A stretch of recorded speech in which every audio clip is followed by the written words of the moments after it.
અને સાંભળો, શ્રુતિ પણ એમ કહે છે, ઋતે જ્ઞાન મુક્તિ.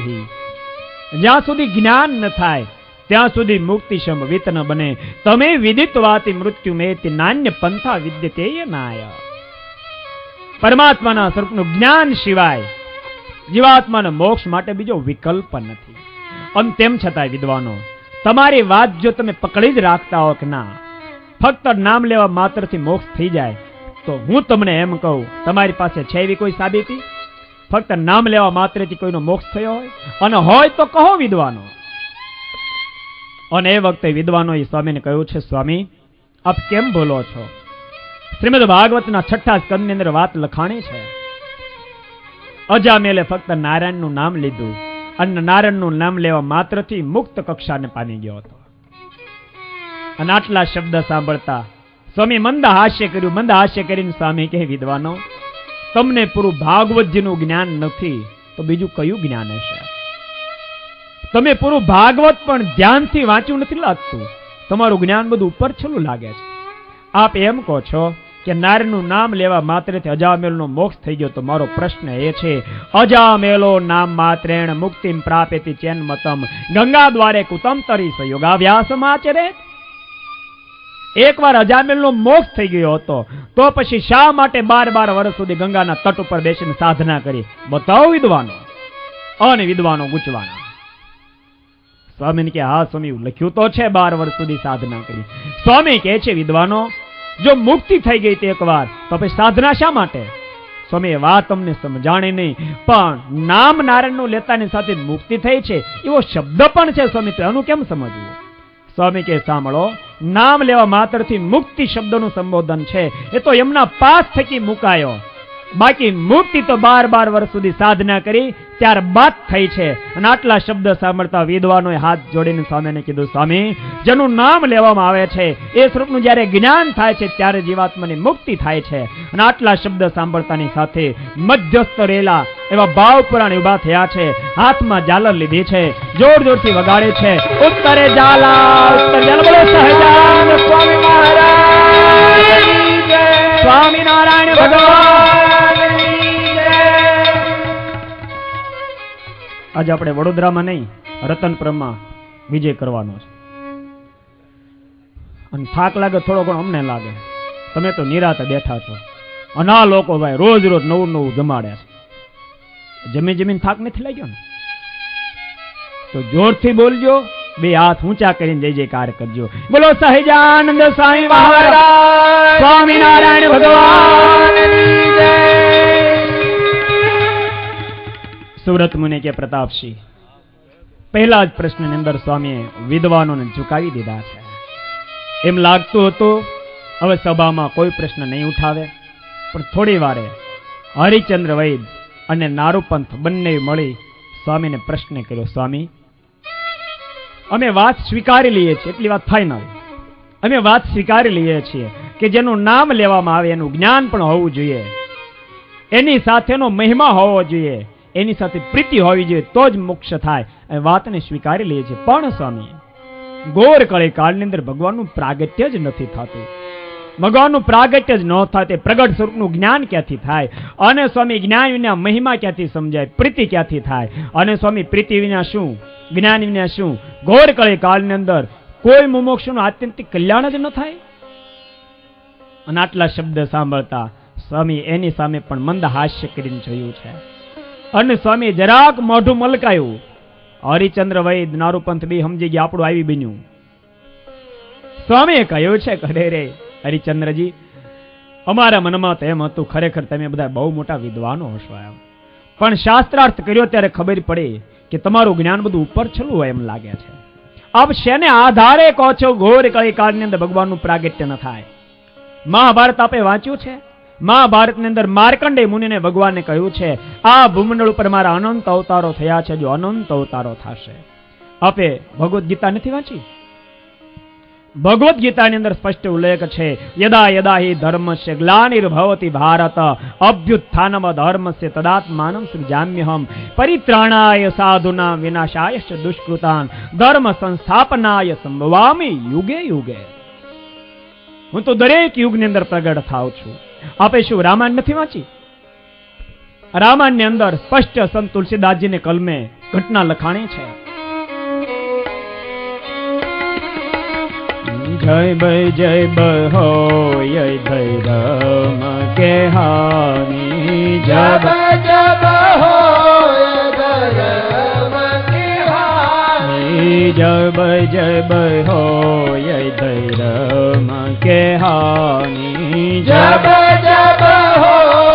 ધર્મ કે હાની. બાઢી અસુરય ધમય ભીમાની, બાઢી અસુરય ધમય ભીમાની, બાઢી અસુરય ધમય ભીમાની, બાઢી અસુરય ધમય ભીમાની. કરહી અનીતિ જાય નહીં બારની, કરહી અનીતિ જાય નહીં બારની, કરહી અનીતિ જાય નહીં બારની, કરહી અનીતિ જાય નહીં બારની. શીદહી વિપ્રદેનો સુરય ધરની, શીદહી વિપ્રદેનો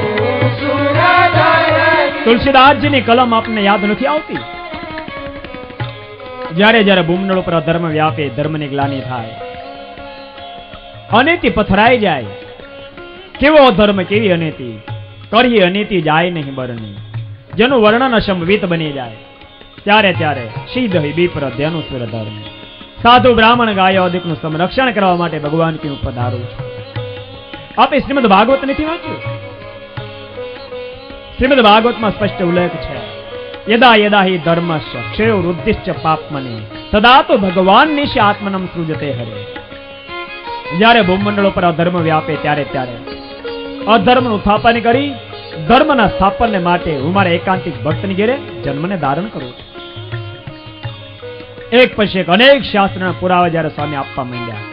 સ્વામી કે આ શાસ્ત્રો જો તમને માન્ય ન હોય તો તમે નાસ્તિક સાબિત થાઓ. બતાવો તમે આસ્તિક છો કે નાસ્તિક. અને એ વખતે હરિચંદ્ર વૈદ નારૂપંથ બંને ઉભા થયા છે. સ્વામીના પગ પકડીને સ્વામીને કીધું, સ્વામી અમે સ્વીકાર્ય કરીએ છીએ કે ઘોર કળી કાળની અંદર પણ ભગવાનનું પ્રાગટ્ય થાય છે. અને આટલા શબ્દ સાંભળતાની સાથે ભાવ પુરાણી ઉભા થયા છે, હાથમાં ઝાલર લીધી છે, જોર જોરથી વગાડે છે અને બોલ્યા, ઉત્તરે ઝાલા ઉત્તર ઝાલા. બોલો સહજાનંદ સ્વામિનારાયણ ભગવાન. પ્રતાપસિંહ બીજા પ્રશ્નની અંદર પણ સ્વામીએ વિદ્વાનોને ઢાળી દીધા છે. એમ લાગતું હતું કે હવે કદાચ કોઈ પ્રશ્ન નહીં ઉઠાવે, પણ થોડી વારે રામચંદ્ર વૈદે માથું ઉંચક્યું. સ્વામીને કહે છે કે સ્વામી અમે સ્વીકારી લઈએ છીએ ઘોર કળી કાળની અંદર પણ ભગવાનનું પ્રાગટ્ય થાય, પણ મારો પ્રશ્ન એ છે, સાક્ષાત વિષ્ણોસ્તુ જનનમ ચતુર્સુપે યુગે સુચેત કથમ ત્રિયુગ નામા સૌ પુરાણાદિશુ કથ્યતે. સ્વામી ભગવાન જો ચારે યુગની અંદર પ્રગટ થતા હોય તો ભગવાનને ત્રિયુગ શબ્દથી શા માટે સંબોધે? અને સ્વામી સાંભળો, તમને તમારા ગુરુ સહજાનંદ સ્વામીને વિશે ભગવાન પણાનો ભાવ પ્રઠેલો હોય, તમે ભગવાન એને માનતા હો તો મને જરાય વાંધો નથી. પણ આપ એમ જ કહેતા હો કે ના સ્વામિનારાયણ એ તો સનાતન સર્વોપરી ભગવાન જ છે, તો સ્વામી મારા પ્રશ્નોનો ઉત્તર આપો. ભગવાનને શાસ્ત્રમાં ત્રિયુગ કીધા છે, માને સતયુગ ત્રેતા દ્વાપર યુગમાં જ ભગવાન પ્રગટ થાય, તો પછી ઘોર કળીકાળમાં પ્રગટ થયા કેમ ના? અને સ્વામી તમારા ગુરુ સહજાનંદ સ્વામી જો ભગવાન હોય તો ભૂમંડળ ઉપર ભગવાન જ્યારે પ્રગટ થવાના હોય તો પ્રગટ થાય પહેલા તો અનેક આગાહીઓ શાસ્ત્રમાં લખેલી હોય. તમારા ભગવાન પૃથ્વી પર આવવાના હતા એની કોઈ આગાહી કેમ નથી શાસ્ત્રમાં સ્વામી? અને આટલા શબ્દ સાંભળતા સ્વામી મંદ હાસ્ય કર્યું છે અને રામચંદ્ર વૈદની સામે જોયું અને સ્વામી હસીને જ્યાં સામે જોયું, રામચંદ્ર વૈદ આખી વાતને પામી ગયા, વાઢો તોય લોહી નો નીકળે એવા થઈ ગયા. સ્વામી કહે છે કે વૈદરાજ, આપના જેવો વિદ્વાન પુરુષ આવા પ્રશ્ન પૂછે છે જોઈને મને આશ્ચર્ય થાય છે. તમને લોકો બહુ મોટા વિદ્વાન કહે છે, તમારું વાંચન બરાબર લાગતું નથી. આપ એમ કહો છો ઘોર કળી કાળની અંદર સ્વામિનારાયણ ભગવાન પ્રગટ થવાના હતા એની કોઈ આગાહીઓ નથી. અંત મેં એમ માનું છું, મૂંઢ છું, તો ગમે એના માથું ધુણાઈ દઉં અને ગમે એને ભગવાન માની લઉં. રામચંદ્રજી આ સહજાનંદ સ્વામી સ્વામિનારાયણ ભગવાન સમાધિઓ કરાવતા હતા. વગર સાધને સમાધિઓ થતી હતી. બધાને પોતપોતાના ઈષ્ટ સ્વરૂપના દર્શન કરાવતા હતા, તોય પણ મેં હા નહોતી પાડી. એવો બાળો ભોળો નથી. અને હા પડાવવા માટે ગુરુ રામાનંદ સ્વામીને દિવ્ય સ્વરૂપે આવવું પડ્યું હતું. આપ શું વાત કરી રહ્યા છો? ભગવાન સ્વામિનારાયણની કોઈ આગાહી નથી? આપે સ્કંદ પુરાણ વાંચ્યું છે? સ્કંદ પુરાણની અંદર સ્પષ્ટ ઉલ્લેખ છે, ધર્મદેવ તદા મૂર્તો નર નારાયણાત્મના પ્રવૃત્તોપી કલો બ્રહ્મન ભૂતવાહમ સામગો દ્વિજઃ. ઘોર કળી કાળ જ્યારે વ્યાપશે ત્યારે ધર્મ અને ભક્તિને આંગણે દુર્વાસા મુનિના શાપને સત્ય કરી અને દ્વિજ કુળની અંદર હું જન્મને ધારણ કરી સ્વામિનારાયણ નામથી પ્રસિદ્ધિને પામીશ. શું આપે સ્કંદ પુરાણ નથી વાંચ્યું? અરે શ્રીમદ ભાગવત અને એકાદશ સ્કંદની અંદર એમ કહ્યું છે, ભગવાન કૃષ્ણ નારાયણ બોલ્યા અસુરોને મારવા રહ્યો, એમાં મારે જેવું ધર્મનું સ્થાપન કરવું તેવું ન થયું. હવે ફરીવાર ભૂમંડળ ઉપર નારાયણ રૂપથી પ્રાગટ્યને પામીશ અને ત્યારે કાઠી કોળી જેવા લોકોને મારે શરણે લઈશ. જેટલા લોકો મારે શરણે થશે ને મારું દિવ્ય ધામ પાવીશ. એ નારાયણ બીજા કોઈ નહીં. સ્વામી ચાસો નારાયણ ઇતિ સ્વામી નારાયણ. આપે બ્રહ્માંડ પુરાણ વાંચ્યું છે? રામચંદ્ર વૈદ્યને તો પરસેવો વળી ગયો. વાંચ્યું છે? આપે બ્રહ્માંડ પુરાણ વાંચ્યું છે?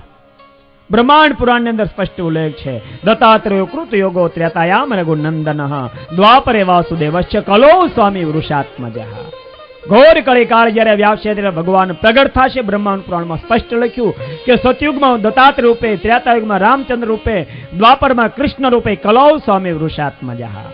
ઘોર કળી કાળની અંદર ઋષ એટલે ધર્મ, આત્મજ એટલે એના પુત્ર, ધર્મના પુત્ર બની સ્વામિનારાયણ નામથી પ્રસિદ્ધિને પામીશ. આપે વિશ્વેક્ષણ સંહિતા વાંચીશ? વૈદરાજે હાથ જોડ્યા. સ્વામીને કે સ્વામી વાંચવાની ક્યાં વાત કરો છો? મેં તો વિશ્વેક્ષણ સંહિતા જોઈએ નથી. અને જોઈ નથી. આટલા શબ્દ સાંભળતા સ્વામી તૂટી પડ્યા છે. વૈદરાજ, આપે જયારે વિશ્વેક્ષણ સંહિતા જોઈ પણ નથી ત્યારે શું વાતો કરો છો કે સ્વામિનારાયણ ભગવાન નથી, એની કોઈ આગાહી નથી? અરે વિશ્વેક્ષણ સંહિતાની અંદર સ્પષ્ટ ઉલ્લેખ છે, ભૂમ્યામ કૃતો અવતારહમ સર્વનેતાન જનાનહમ પ્રાયિષ્ટામિ વૈકુંઠમ સહજાનંદ નામના.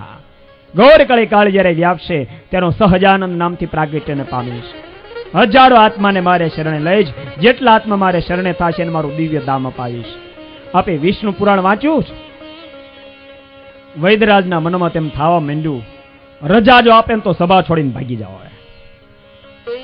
વાંચ્યું વિષ્ણુ પુરાણ? વૈદરાજે માથું ધુણાવ્યું, ના સ્વામી વિષ્ણુ પુરાણ નથી વાંચ્યું. સ્વામી કે આપે વિષ્ણુ પુરાણ નથી વાંચ્યું ત્યારે શું વાતો કરો છો કે સ્વામિનારાયણ ભગવાન પ્રગટ થવાની કોઈ આગાહી નથી? વિષ્ણુ પુરાણની અંદર સ્પષ્ટ ઉલ્લેખ છે, મહાધર્માન વયો પુણ્યો નામના પાપ વિનાશક હરિપ્રસાદ વિપ્રશ સ્વામી નામના હરિસ્વાયામ. ઘોર કળી કાળ જ્યારે વ્યાપશે ત્યારે હું હરિપ્રસાદ પાંડેને ઘેરે જન્મને ધારણ કરીશ અને સ્વામિનારાયણ નામથી પ્રસિદ્ધિને પામીશ. હજારો આત્માને મારે શરણે લઈશ. જેટલા આત્મા મારે શરણે થશે મારું દિવ્ય ધામ અપાવીશ. અને આટલા શબ્દ સાંભળતા રામચંદ્ર વૈદ જોરથી બોલ્યા, સ્વામી હું કબૂલ કરું છું કે સ્વામિનારાયણ ભગવાન છે ની અનેક આગાહીઓ છું કબૂલ કરું છું. ભાવ પુરાણી હાથમાં ઝાલર લીધી જે વગાડવાની તૈયારી કરી. સ્વામી કે ઉભા રહેજો, અડધો ઉત્તર થયો. આપ એમ કહી રહ્યા છો કે શાસ્ત્રમાં ભગવાનને ત્રિયુગ શબ્દથી સંબોધ્યા છે, માટે ભગવાનનો સતયુગ, ત્રેતાયુગ અને દ્વાપર યુગની અંદર જ પ્રાગટ્ય હોય, ઘોર કળી કાળની અંદર પ્રાગટ્ય ન હોય. પણ ત્રિયુગનો મતલબ એમ નથી થતો ભગવાનનો ત્રણ યુગમાં જ પ્રાગટ્ય હોય. ત્રિયુગનો અર્થ તમે સાંભળો વૈદરાજ. યુગ શબ્દ યુગ્મ વાસી ભગ શબ્દ વિધાને તું ત્રિણીતાન્ય અશ્યસંતિ ત્રિયુગ ભગવાન મતઃ. ભગવાનની અંદર ત્રણ ઐશ્વર્યના જોડકા રહેલા છે, ઉત્પત્તિ, પ્રલય, ગતિ, આગતિ, મોક્ષ અને બંધન. માટે ભગવાનને ત્રિયુગ શબ્દથી સંબોધ્યા છે. ભગવાનની અંદર બળ, ઐશ્વર્ય, જ્ઞાન, શક્તિ, વીર્ય અને તેજ ત્રણ જોડકા ભગના રહેલા છે, માટે ભગવાનને ત્રિયુગ શબ્દથી સંબોધ્યા છે. નહીં કે ત્રિયુગનો મતલબ એમ થાય ભગવાન ત્રણ યુગમાં જ પ્રગટ થાય, ચોથા યુગમાં પ્રગટ ન થાય. અને આટલા શબ્દ સાંભળતા રામચંદ્ર વૈદ ઉભા થયા છે. સ્વામીને કહે છે કે સ્વામી આ ત્રિયુગ શબ્દે જ આજ સુધી મને સેટિંગ ન હોવા દીધું. કે આજ એ અર્થની હું બરાબર સમજ્યો છું. સ્વામી અર્થ સમજ્યો છું આટલું જ નહીં, પણ ભર સભામાં સ્વીકાર્ય કરું છું સ્વામિનારાયણ ભગવાન છે. અને સ્વામી મને કંઠી પહેરાવો, મને ભગવાન સ્વામિનારાયણનો આશ્રિત કરો. આન પ્રતાપસિંહ ભર સભાની અંદર મુક્તાનંદ સ્વામી રામચંદ્ર વૈદ્ય જેવા મહાન પ્રકાંડ પંડિતને કંઠી પહેરાવી છે. હાથમાં પાણી આપી કાળ માયા પાપ કર્મ યમ દુત્ત ભયાદહમ હરિકૃષ્ણમ દેવમ શરમ પ્રપન્નસ્મે સપાતુમામ કંજર કંઠી પહેરાવી ભાવ પુરાણી ઉભા થયા છે. હાથમાં ઝાલર લીધી, જોર જોરથી વગાડી અને બોલ્યા ઉત્તરે ઝાલા બોલો સહજાનંદ સ્વામી મહારાજ સ્વામિનારાયણ ભગવાન. પ્રતાપસિંહ ત્રીજા પ્રશ્નમાં પણ સ્વામીએ જ્યારે વૈદરાજને ઢાળી દીધા ત્યારે એમ લાગતું હતું કે હવે કોઈ પોતાનું નાક કપાવવા માટે ઊભું નહીં થાય. તાચણી પડે એમ તો અવાજ આવે. આટલી સભા શાંત સ્થિર થઈ ગઈ છે. અન પ્રતાપસિંહ એ જ વખતે સભાની મધ્ય ભાગમાં વિદ્વત્તાનો બેતાજ બાદશાહ પુરુષ જેને કહેવાય એવા શોભારામ શાસ્ત્રી માથું ઊંચક્યું છે. હજુ લોકોને થોડી ઘણી આશા છે કે જ્યાં સુધી શોભારામ શાસ્ત્રી હાર કબૂલ નથી કરી ત્યાં સુધી સ્વામીનો વિજય જાહેર ન કરાયો. કારણ કે શોભારામ શાસ્ત્રીએ પોતાના જીવન દરમિયાન હજારો લોકોને પરાજિત કરી અને વિજય પ્રાપ્ત કર્યા છે. જિંદગીમાં જેને હાર કદી કબૂલ કરી નથી એવા શોભારામજીએ પણ માથું ઊંચક્યું અને સ્વામીને કહે છે કે સ્વામી, અમે સ્વીકારી લઈએ છીએ કે સ્વામિનારાયણ ભગવાન પ્રગટ થવાના છે. એની અનેક આગાહીઓ શાસ્ત્રમાં લખેલી છે, પણ ભૂમંડળ ઉપર ભગવાનના 10 જ અવતાર હોઈ શકે, 24 જ અવતાર હોઈ શકે. તો પછી તમારા ભગવાન સ્વામિનારાયણનો ક્રમ ક્યાં આવે છે? સ્વામી, આ મારો પ્રશ્ન, એનો આપ ઉત્તર આપો. સ્વામી શોભારામ શાસ્ત્રીને સામે જોયું છે. સ્વામી મંદ હાસ્ય કર્યું. મંદ હાસ્ય કરતા સ્વામી બોલ્યા છે, કરે શોભારામ, તમારે જેવા વિદ્વાનના મોઢે આવો પ્રશ્ન નો છાજે. તમારે એવો વિદ્વાન પુરુષાઓ સામાન્ય પ્રશ્ન પૂછે છે, સાંભળી મને આશ્ચર્ય થાય છે. શોભારામ, આપ એમ કહો છો ભગવાનના 10 કે 24 જ અવતાર હોય, તો મારો પ્રશ્ન છે, તમે શેને આધારે કહો છો ભગવાનના 10 કે 24 જ અવતાર હોય? આપ પહેલા મને સાબિત કરી દેખાડો. કયા શાસ્ત્રને આધારે કહો છો? શોભારામ, શ્રીમદ ભાગવત જેવો ગ્રંથ તમે નથી વાંચ્યો? શ્રીમદ ભાગવતમાં ભગવાન 39 અવતારના પ્રાગટ્યની કથા લખેલી છે, અને આપ 10 કે 24 ની વાત કરો છો? આપે ભગવદ્ ગીતા વાંચી છે? અરે ભગવદ્ ગીતાની અંદર સ્વયં ભગવાન કૃષ્ણને બોલ્યા છે કે અર્જુન, તારા અને મારા ભૂમંડળ પર અનંત અવતારો થયા, હજુ અનંત અવતારો થશે. આપે મહાભારત વાંચ્યું છે? મહાભારતની